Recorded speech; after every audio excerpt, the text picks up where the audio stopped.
प्रारब्ध भी राम नाम का तू स्वाभाविक जप करेगा तो प्रतिकूल प्रारब्ध भी तेरे अनुकूल हो जाएगा।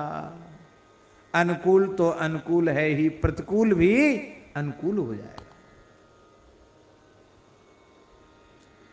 हमारे महाराज जी सुनाते थे कि एक पंडित जी थे, ज्योतिष शास्त्र के बहुत बड़े विद्वान थे, त्रिकालदर्शी थे। एक प्रकार से होते हैं ज्योतिष के, ऐसे पंडित होते हैं। उन्होंने एक बार अपने ही जन्मांग पर विचार किया तो उसमें उनका फलादेश निकला। फलादेश निकलते हैं महाराज, भृगु संहिता नामक ग्रंथ है, उसमें भी इसी तरह के फलादेश निकलते हैं। उन्होंने कहा हमारा तो ऐसा योग आ रहा है कि राजा हमको पकड़वा लेगा, गिरफ्तार कर लेगा राजा, और झूठा कोई अभियोग हमारे ऊपर चरित्र का लगेगा और उससे राजा इतना रुष्ट हो जाएगा कि हमारी सारी संपत्ति कुड़क कर लेगा, छीन लेगा और हमको देश निकाला दे देगा। तो कैसे देश निकाला देगा? बोले गधे पर बिठाकर, काला मुंह करके, जूतों की माला पहना के और झाड़ुओं से पिटाई करते हुए नगर से बाहर निकालेंगे। ये सब निकल आया पोथी में, ऐसे होगा ऐसे होगा। अब तो वो घबरा गए कि मेरी इतनी प्रतिष्ठा है, मेरी इतनी मान्यता है और मेरी तो प्रतिष्ठा ही चली जाएगी, हाय हाय क्या करें। तो वो एक संत के आश्रित थे, वो गुरु जी के पास चले गए। ऐसे समय में गुरुओं की जरूरत पड़ती है। बोले महाराज हम शरण में हैं, हमें अपने शास्त्र पर बहुत भरोसा है, ये होता जरूर है, पर हम ये नहीं समझ पा रहे हैं, ज्योतिष में प्रतिकार भी है कि ये आने वाला, ये होने वाला है, तो क्या करें उससे ये इसका दुष्प्रभाव कम हो जाएगा या कुछ बदल जाएगा, ऐसा भी है। नहीं तो अनुष्ठान जप दान आदि की फिर तो क्या महिमा रहेगी, ये भी है। लेकिन हम ये समझ रहे हैं कि ये इतना प्रबल ग्रह योग आया है कि हमको ये अपमान भोगना ही पड़ेगा, तो आप ही कृपा करके हमको कुछ बताओ जिससे हम इस संकट से बच जाएं। तो उनके गुरुजी ने कहा कि हम बता तो सकते हैं पर तुम मानोगे नहीं। मानेंगे नहीं महाराज, आप हमारे ऊपर विश्वास नहीं। बोले हाँ, पढ़े लिखे लोगों पर कम विश्वास होता है, उनकी बुद्धि में तर्क वितर्क ज्यादा होता है। नहीं महाराज अब तो हम बिल्कुल मानेंगे, आप जो कहोगे सो ही मानेंगे, बस ये हमारी विपत्ति दूर होनी चाहिए। तो उन्होंने कहा तुम ज्योतिष का काम बंद कर दो कुछ समय के लिए।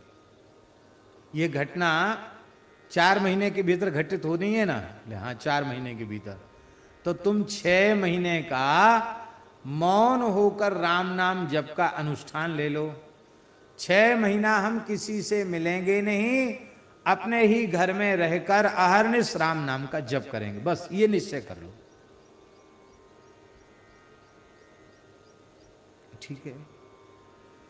अब महाराज उन्होंने ज्योतिष का काम बंद कर दिया, पंडिताई का काम छोड़ दिया और प्रेम से वो भजन करने लग गए, राम राम करने लग गए।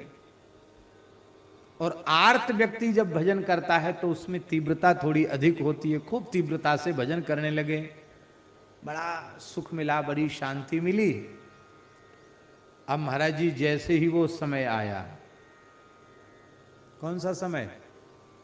वो जो संकट आना था, गधे पर बैठ के घुमाना था, सब कुड़क होनी थी, संपत्ति नगर से निकालना था, वो प्रारब्ध भोग का जैसे ही समय आया कि एक दिन पंडित जी राम राम कर रहे थे, राम राम करते करते थोड़ी सी झपकी लग गई, नींद आ गई।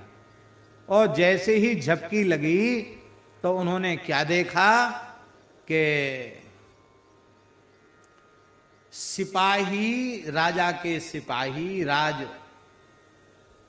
कर्मचारी, पुलिस, वो हमारे घर में घुसी चली आई और हम अपने भजन कर रहे थे। उन्होंने हमारी एक नहीं सुनी, मेरी गृहिणी की नहीं सुनी, तत्काल हाथ में हथकड़ी डाल दी और तुरंत गिरफ्तार करके राजा के यहाँ ले गए।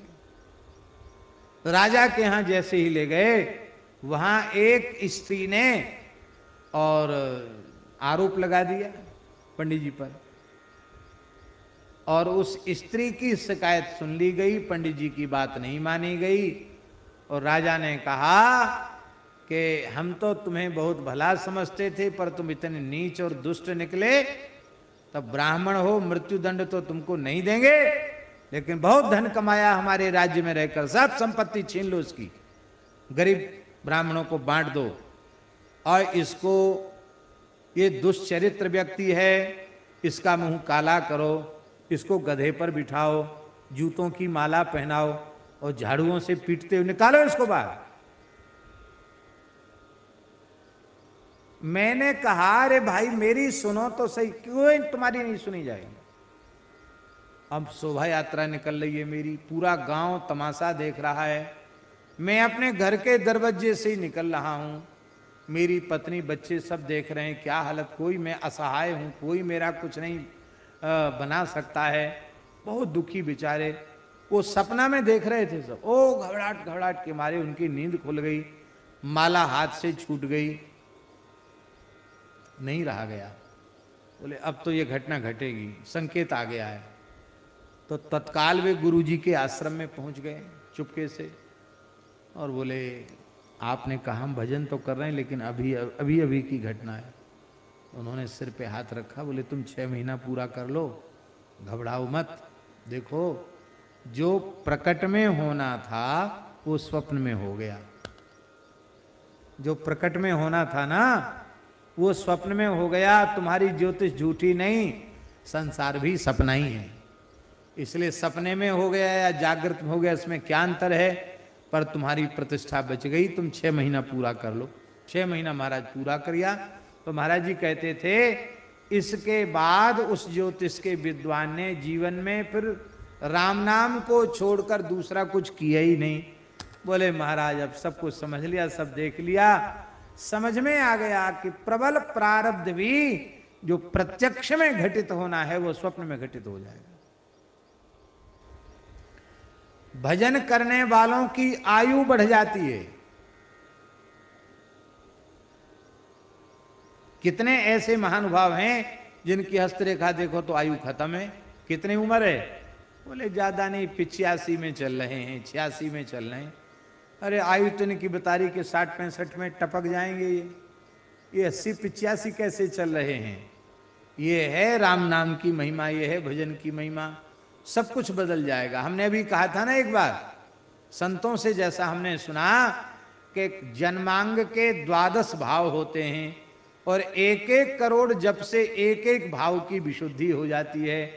प्रेम पूर्वक, विधि पूर्वक, श्रद्धा पूर्वक 12 करोड़ भी मंत्राज का जप कर ले तो उसका जन्मांग बदल जाएगा, उसके ग्रह नक्षत्र ही बदल जाएंगे। ऐसा हमने महात्माओं से सुना है। तो तेरा भाग्य भी बदल जाएगा। विधाता की लिपि जो प्रतिकूल है वह प्रतिकूल फल देने वाली नहीं होगी। बोलो भक्तवत्सल भगवान की जय।